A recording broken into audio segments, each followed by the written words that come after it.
நீ என்னமோ தன்னந்தனியா காட்டுக்குள்ள உட்காந்துருக்கிற மாதிரி பேசுற. அதான் அந்த பக்கம் 2 பேர் இருக்காங்கல்ல. ம் 2ல 1 இப்போ இல்ல.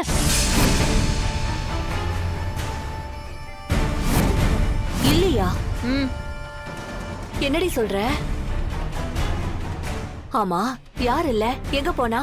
ம் வேற யாரு? அந்த மாயா தான் இல்ல.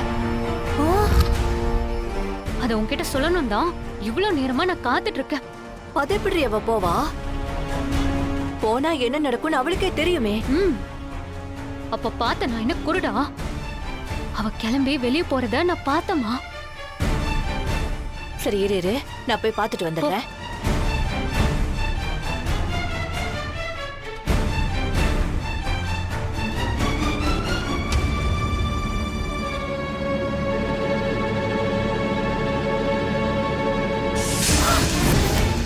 ஐயோ, யாருக்கும் தெரியாம எங்கேயோ ஓடி போயிட்டாளே.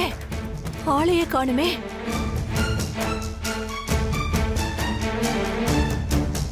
ஏய், ஆமாண்டி, அவள ஆளை காணும்டி. அவ காலேஜ்ல ஏதோ வேலை இருக்குன்னு கிளம்பி போனாமா. நான் பார்த்தமா. என்ன நம்ப. சரி சரி, நீ கோவப்படாத, நான் நம்புறேன். நம்பினா மட்டும் போதாதுமா. முதல்ல போய் எல்லாரையும் கூட்டிட்டு வந்து அவ வெளியே போயிட்டாங்கறத சொல்லி அவளுக்கு ஒரு முடிவை கட்டு. இல்ல இல்ல, இப்போ நாம அத பண்ணா சரியா வராது. எல்லாரும் வந்திருக்கிறப்போ சபையில வச்சு சொன்னாதான் அவங்களுக்கு அவமானம் தாங்க முடியாம அவளை ஒரே அடியா வீட்டை விட்டு துரத்துவாங்க. ஆ, அப்பதான் அவளால உனக்கு எந்த காலத்திலயும் எந்த தொல்லையும் வராம இருக்கும். இப்ப வீட்ல இருக்கிறவங்கள மட்டும் கூட்டிட்டு வந்து சொன்னா அந்த ஜானகி ஏதாவது ஒரு நாடகத்தை போட்டு அவளை இங்கேயே தங்க வச்சிருவா. ம், ஊருக்கும் உறவுக்கும் முன்னால சொன்னாதான் அவமானம் தாங்க முடியாம அந்த ரகுராமனுக்கும் அவங்க அம்மா ரமணிக்கும் கோபம் தலைக்கேறி அந்த மாயாக்கு ஒரு முடிவு கட்டுவாங்க. மா சொதப்பிடாதம்மா. இது நமக்கு கிடைச்சிருக்க ஒரு கோல்டன் ஆப்பர்ச்சுனிட்டி. நீ பயப்படாத, இத வச்சு அவ கதையவே நான் முடிச்சு காமிக்கிறேன். சரி, உனக்கு ஏதாவது சாப்பிட கொண்டு வரட்டுமா?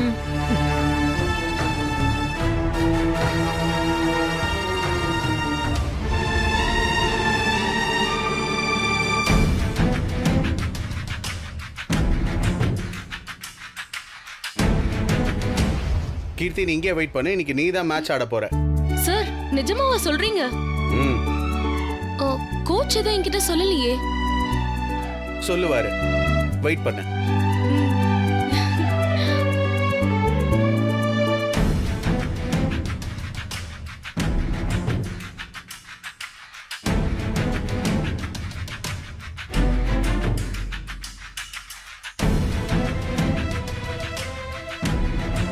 கார்த்திக், என்னப்பா இங்க நின்னுட்டு இருக்க? உள்ள போய் டீம் ரெடி பண்றது தானே. ரெடி பண்ண என்ன இருக்கு? இங்க பாரு, அவளுக்காக வெயிட் பண்றதுங்கிறது சுத்த வேஸ்ட். அவளால வர முடியாது. அது பெரிய ஃபங்க்ஷனு. வில்லேஜ்ல அது ரொம்ப சென்சிட்டிவான விஷயம். நேத்து நீ அவங்க வீட்டுக்கு போய் தப்பிச்சு வந்ததே பெரிய விஷயம்ப்பா. அவ வருவான்னு எனக்கு நம்பிக்கை இருக்கு. எப்படிப்பா வருவா? அது ஒரு 2-3 நாள் நடக்கிற ஃபங்க்ஷன். ஃபங்க்ஷன் இருக்கோ இல்லையோ, 1 வாரம் 10 நாள் பொண்ணுங்களை வெளியே விடவே மாட்டாங்க. அவளால வரவே முடியாது கார்த்தி. அவளுக்கு பதிலா கீர்த்தியவே ஆட வச்சிடலாம். அவளே நல்ல பிளேயர் தான், எந்த பிரச்சனையும் வராது.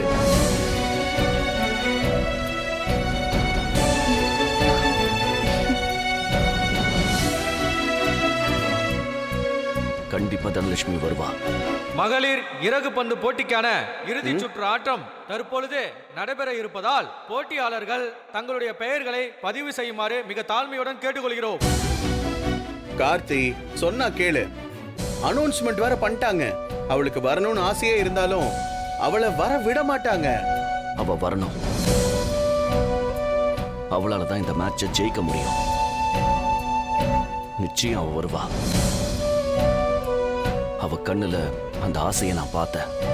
கார்த்தி, அட்டாச்மெண்ட் ஆகாத. இங்க பாரு, அதுல இருந்து உன்னால வெளியே வரவே முடியாது. யார் மேலயும் நம்பிக்கை வராம போயிடும். நான் சொன்னா கேளு. இது அட்டாச்மெண்ட் இல்ல, நம்பிக்கை. அவ வருவா. மகளிருக்கான இறகு பந்து போட்டி முதல் சுற்று இன்னும் சற்று நேரத்தில் ஆரம்பிக்க போகிறது. கார்த்தி, அங்க பாரு, ஃபைனல் கால் வந்துருச்சு. நாம அங்க போகணும். ஏய் கார்த்தி, வாடா.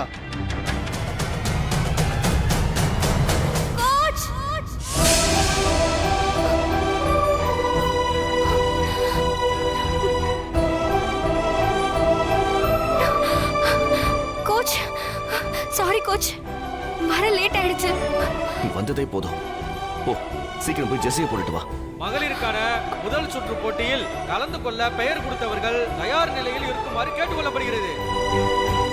ஓகே கோச், நான் போறேன். கார்த்தி, உன் நம்பிக்கை வீண் போகல. வாழ்த்துக்கள்டா. எனக்கு தெரியும் அவ வருவான்னு.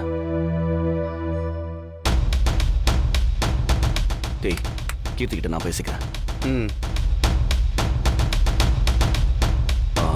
கீர்த்தி, கோச் ப்ளீஸ் கோச், அந்த சான்ஸை எனக்கு கொடுங்க. நான் நல்லாவே ஆடுவேன். கீர்த்தி, தப்பா எடுத்துக்காத. அந்த கண்டஸ்டன்ட் வந்துட்டா. அதுவும் இல்லாம ஆப்போசிட் டீம் ரொம்ப ஸ்ட்ராங்கா இருக்காங்க. உன்னால அவங்கள பீட் பண்ணவே முடியாது. இந்த முறை தனலட்சுமி ஆடட்டும். நீ கவலைப்படாத. உன்னை அடுத்த முறை ஆட வைக்கிறேன். I'm sorry. ஓகே கோச், நீங்க சொன்னா எதுவா இருந்தாலும் சரியா தான் இருக்கும். கீர்த்தி, நீ ஒன்னும் ஃபீல் பண்ணாத. நான் ரெடி. குட். மேட்ச் ஸ்டார்ட் ஆக போகுது. எந்தவித டென்ஷனும் இல்லாம நல்லா ஆடு. கண்டிப்பா கோச். நான் இந்த மேட்ச்ல வின் பண்ணி காட்டுவேன். எனக்கு தெரியும் தானா. கோச், நான் இந்த மேட்ச் விளையாட வந்ததுக்கு முக்கிய காரணமே நீங்க தான். உங்களோட கனவு ஜெயிக்கணும்னு தான் என் மேல நம்பிக்கை வச்சு எனக்கு சப்போர்ட் பண்ணி எனக்குள்ள நம்பிக்கையை வளர்த்து விட்டுருக்கீங்க. உங்களுக்கு நான் கடமைப்பட்டிருக்கேன் கோச். உங்களுக்காக நான் என்ன வேணாலும் செய்வேன் கோச்.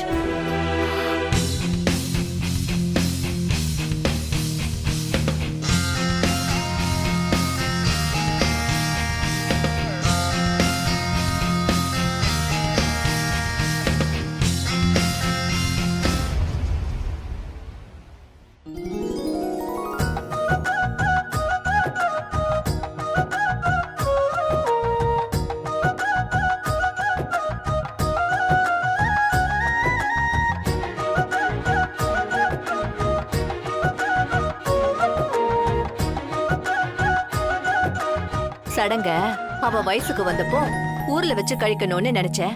அது முடியாம போயிடுச்சு. சரி, இப்ப கல்யாணத்துக்கு முன்னால நடக்கிறதையாவது எங்க வீட்டுல வச்சு பண்ணி உங்க எல்லாரையும் அங்க வர வைக்கணும்னு பார்த்தேன். கடைசியா அதுவும் இங்க வச்சே பண்ற மாதிரி ஆயிடுச்சு. ஐயோ, என்ன சம்மந்தியம்மா, ரொம்ப வருத்தப்படுற மாதிரி இருக்கு. நீங்க முதலே சொல்லியிருந்தா உங்க விருப்பப்படி அங்கேயே வச்சு பண்ணிருக்கலாமே. ஐயோ, இல்ல இல்ல, எனக்கு வருத்தம்லாம் இல்ல, சந்தோஷம்தான். இவ்ளோ பெரிய வீட்ல இத்தனை உறவுக்காரங்க மத்தியில வச்சு விமர்சையா பண்றீங்க. இதுக்கு போய் யாராவது வருத்தப்படுவாங்களா? அது ஒரு ஆசை, அவ்வளவுதான்.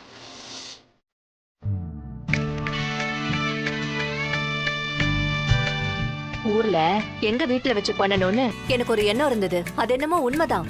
ஆனா சாருதான் ரொம்ப பிடிவாதமா, இல்லம்மா இங்கேயே வச்சு பண்ணுங்கன்னு சொல்லிட்டா. அவளுக்கு இந்த வீடு ரொம்ப பிடிச்சு போச்சு.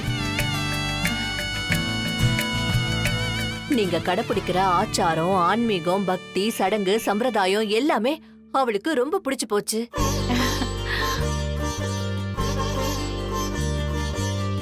சாரு கூட அப்படிதான். ஆரம்பத்துல இருந்தே இந்த மாதிரி எல்லாத்தையும் கடைபிடிக்கிறவதான். நாங்க கொஞ்சம் முன்ன பின்ன இருந்தாலும் அவ ரொம்ப கண்டிப்பானவங்க. அமாவாசை அன்னைக்கு அரை நாள் விரதம் இருப்பா. பௌர்ணமி அன்னைக்கு முழு நாள் விரதம். சஷ்டி அப்போ ஒரு வாரம் விரதம் இருப்பாங்க. ஒரு வாரமா? ஆமாங்க. இதுக்கே ஆச்சரியப்படுறீங்களா? கார்த்திகை மாசம் வந்தா ஒரே ஒரு வேளை பாலை குடிச்சிட்டு அந்த மாசம் முழுக்க விரதம் இருப்பா.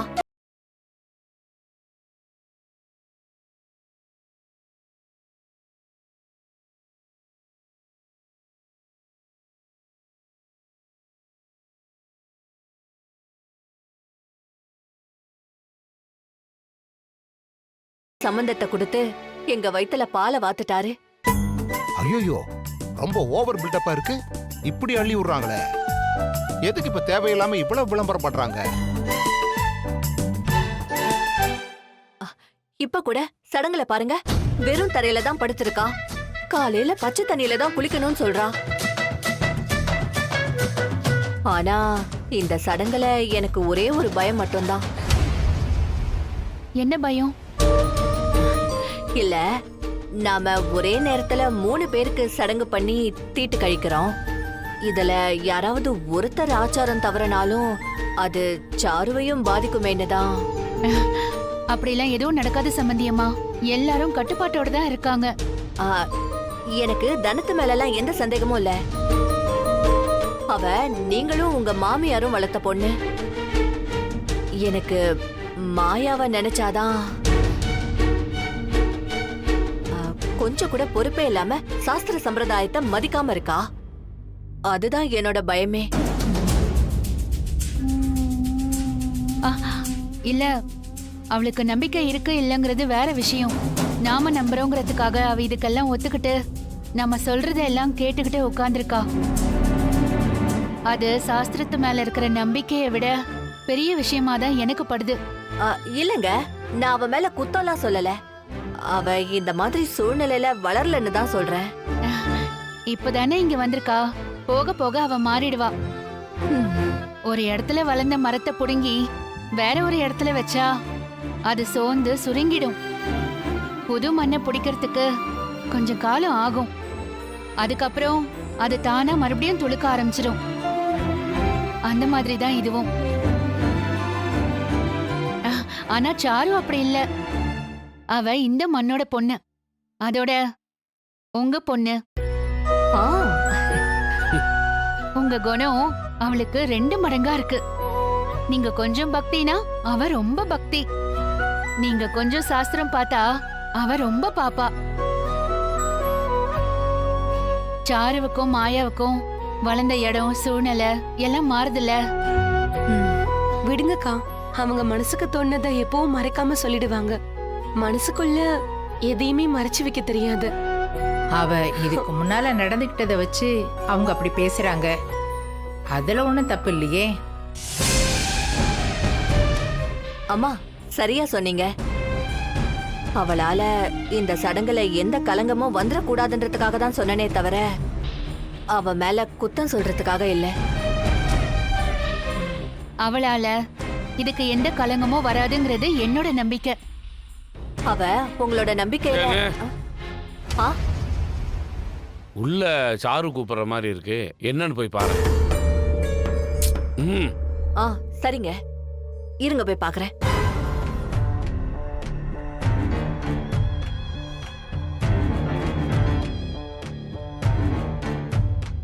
ஐயோ,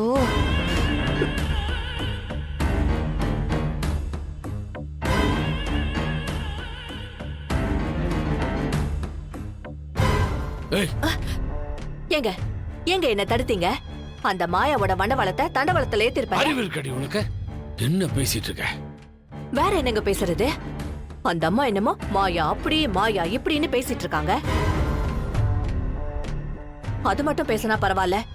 சாரு இந்த ஊர்ல வளர்ந்தவ, அவளுக்கு எல்லாம் தெரியும். ஆனா அவ அமெரிக்கால வளர்ந்தவ, அவளுக்கு வாயில கைய வச்சாலும் கடிக்க தெரியாதுன்ற மாதிரி பேசிட்டு இருக்காங்க. தவறு. நான் சொல்றத ஒரு நிமிஷம் காது கொடுத்து கேக்குறியா? இந்த மாயா வீட்டை விட்டு போயிட்டான்னு ஊருக்காரங்க உறவுக்காரங்க முன்னாடி எல்லாம் சொல்லி இந்த குடும்பத்துல இருக்கிறவங்களை அவமானப்படுத்த போறேன்னு எங்கிட்ட சொல்லிட்டு இப்ப யாரும் இல்லாத நேரத்துல சொல்ல போறிய? அறிவு இருக்காடி உனக்கு? அப்ப நான் உன்னை தடுக்காம என்ன பண்ணுவேன்? அந்த அம்மா அப்படி பேசும்போது என்னால கேட்டுட்டு சும்மா இருக்க முடியல. அதான் நீ மாயா மாயான்னு தூக்கி வச்சுட்டு பேசுற அந்த மாயா சடங்க தூக்கி சாக்கடையில போட்டுட்டு எங்கேயோ போயிட்டான்னு அவ மானத்தை வாங்கலான்னு பார்த்தேன். நடுவுல நீங்க வந்து கெடுத்துட்டீங்க. ஏய் ஏய் ஏய் அறிவு கட்டவள, அவ இல்லன்னு இப்ப சொன்னா உறவுக்காரங்க முன்னால மட்டும்தான் அவமானம். அது மட்டும் இல்லாம சடங்குக்கு இன்னும் நேரம் இருக்குல்ல, அதுக்குள்ள இவங்க அவளை தேடி கண்டுபிடிச்சு கூட்டு வந்து சடங்கை முடிச்சிருவாங்க. அதுவே சடங்கு நடக்கிற நேரத்துல சொன்னா ஊர்க்காரங்க உறவுக்காரங்கன்னு எல்லாரும் முன்னாடி அவமானப்படுவாங்கல்ல. அதுவும் இல்லாம இவளை தேடி கண்டுபிடிச்சு கூட்டு வரதுக்கு நேரம் இருக்காது.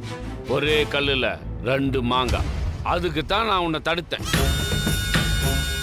இப்படி பண்ணாதான் அந்த மாயா இந்த வீட்டுக்குள்ள மறுபடியும் வரவே முடியாதுன்னு எனக்கு சொல்லிட்டு நீயே அதை கெடுக்கிற மாதிரி வேலை பார்க்குறிய.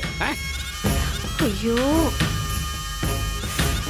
ஆமாங்க, நான் அவங்கள தூண்டி விட்டு நடக்க போறதுக்கு தயார் பண்ணதான் வந்தேன். ஆனா அவ மாயா புராணம் பாடி என்ன தூண்டி விட்டுட்டாங்க. நானும் உளறிட பார்த்தேன். நல்ல நேரத்துல நீங்க வந்து தடுத்தீங்க. பாரு தேனு, எனக்கு எப்பவுமே காரியம்தான் முக்கியம். அது மட்டும் இல்லாம நம்ம பொண்ணை இங்க செட்டில் பண்றதுல மட்டும்தான் நம்ம குறிக்கோளா இருக்கணும். புரியுதா? தேவையில்லாம வேற எதுவுமே பேசக்கூடாது. ஆமாங்க, நமக்கு அதுதான் முக்கியம். சாரு இங்க சந்தோஷமா வாழணும்னா அதுக்கு அந்த மாயா இங்க இருக்க கூடாது. அப்போ அந்த குறிக்கோளை நோக்கி மட்டும்தான் நம்ம காயை நகர்த்தணும். நம்ம உணர்ச்சிகளுக்கு அடிமையாயிடாம எந்த காயினை நகர்த்தினா கேம் முடியும்னு தெளிவா தெரிஞ்சு நமக்குன்னு நேரம் வரும்போது காரியத்தை கச்சிதமா முடிப்போம். புரியுதா? பாயங்கூட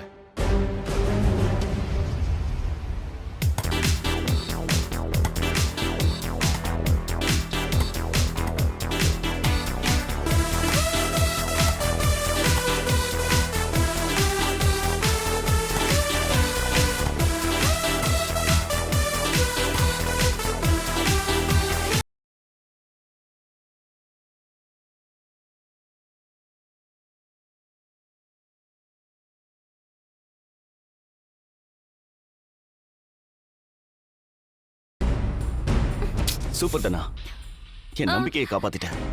அம்மா என்னாச்சு தனா? ஏன் ஒன்ற? கால் சுளுக்கிக்குச்சு. வா வந்து முதல்ல உட்காரு. எப்படி அதை மிஸ் பண்ண? நல்லா தானே விளையாடுவ நீ.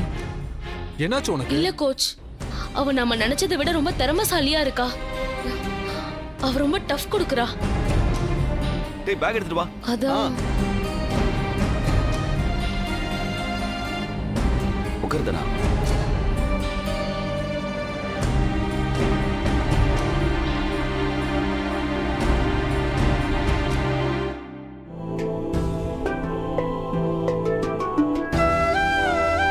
ஸ்ப்ரே கொடு.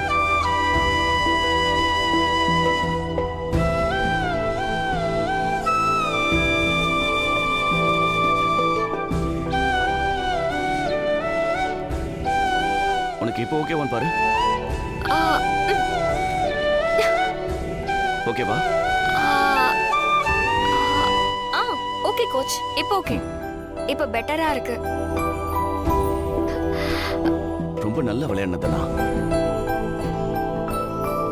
நீ யூஸ் பண்ண டெக்னிக்ஸ் எல்லாம் இதுக்கு முன்னாடி நான் உன்கிட்ட பார்க்கவே இல்லையே. எங்க கத்துக்கிட்ட? ஐயோ கோச், அது உங்களுக்கு யாரோட டெக்னிக்னு தெரியலையா? தெரியலையே. ஏதாவது ஒரு இன்டர்நேஷனல் கேம் பார்த்து கத்துக்கிட்டியா? ஐயோ கோச், அதுக்கு காரணம் நீங்க ஆடின வீடியோ கிளிப்ஸ். அதெல்லாம் பார்த்து தான் நான் கத்துக்கிட்டேன் கோச். உங்க டெக்னிக் எல்லாம் ரொம்ப சூப்பர் கோச். அது எல்லாமே வொர்க் அவுட் ஆயிருக்கு. அது ஒண்ண வச்சே நான் இந்த மேட்சை ஜெயிச்சிருவேன். 3ல 1 வின் பண்ணிட்ட. அடுத்த 2ல 1 வின் பண்ணா போதும். ஈஸியா இந்த ஜோனல் மேட்சை உன்னால ஜெயிக்க முடியும். வின் பண்ணி காட்டுறேன் கோச்.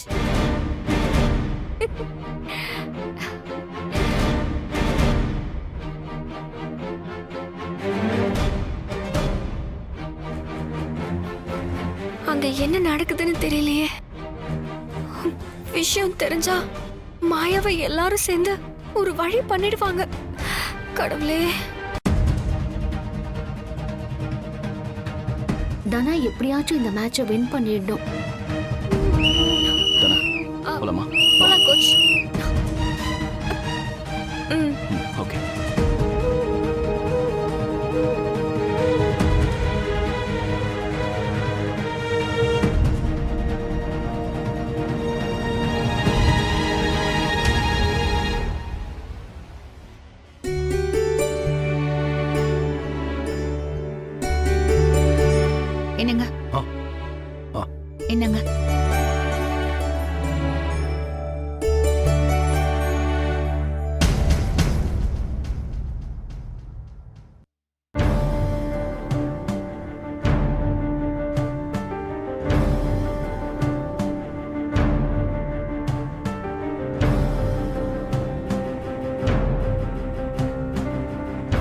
என்ன ஜானகி, ஆ,